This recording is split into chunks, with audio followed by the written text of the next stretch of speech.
My doctors never thought that I'd be able to walk. And today, I'm walking. I'm from Australia. Anybody one day want to go to Australia?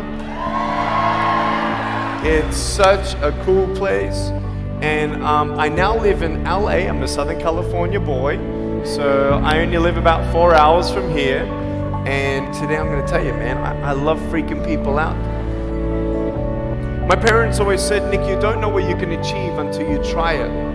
And the doctors looked at me and said, he's not going to walk, he's not going to go to school, he's not going to do anything in his life. And then my parents, they just loved me like crazy and said, you got to try. Try this, try that, try this, try that. And I'm thinking sometimes like, Mom and Dad, you're crazy, man. I have no arms, no legs. How would I ever be able to do this or do that? But they encouraged me and they loved me. And as human beings, we're waiting for stuff like that. We all want love. Everybody say love. Very good. We all want love. And I went to school and I wanted to be cool. You go to school and you want to be accepted, and so you see these guys and you're like, oh man, everyone swears like every third sentence, F this and F that and F and this and F.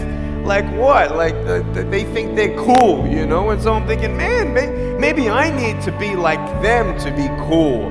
And then you compare each other with how we look, and I wish I was smarter, I wish I was taller, I wish I was shorter, I wish I was more popular, I wish I did this, I wish I didn't have that. I wish my life was different. That was me when I was about 8 years old. I looked at myself and I looked at everybody else, and everyone else had more than me. And I'm asking, why? Why me? Have you ever asked the why me questions but get nowhere? If I had no answers from the doctors and if I had no answers from my parents, I still have a choice every day in my life to keep going or give up.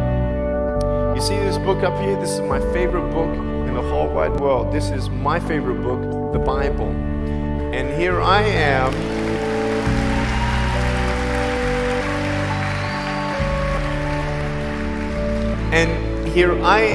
And for me, that's my full potential in all that I can be here on earth. And so encouragement takes me closer to all that I can be, and discouragement takes me away.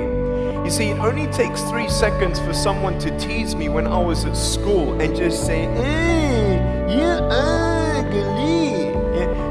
You can't do this and you can't do that. And some of you thinking like, man, seriously? You had kids picking on you? Like, how heartless are those kids?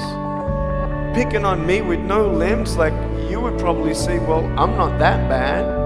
I wouldn't pick on a kid with no limbs. But why would you pick on anyone? Well, because it's fun. It's just culture. Okay, we'll get to that.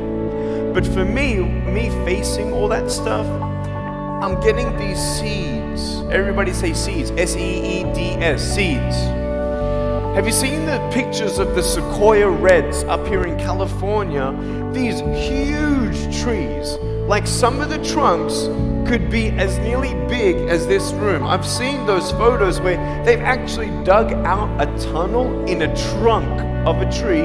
You can drive a full-size SUV right through it. That all started with a little seed. If you leave a seed of lies in your heart and in your mind and you don't know the truth, if you don't know the truth, you will die with the lie.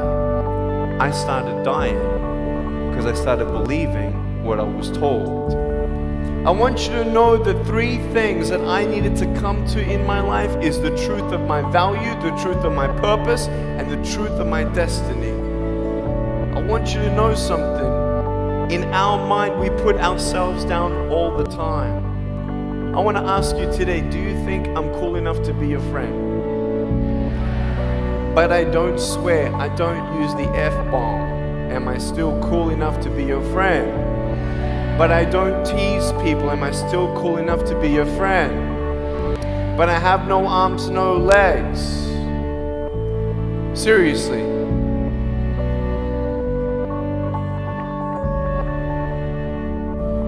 You would be my friend even though I have no arms, no legs. So you're telling me it actually doesn't matter, right? If it actually doesn't matter for how we look, then why do we tease each other for how we look if it actually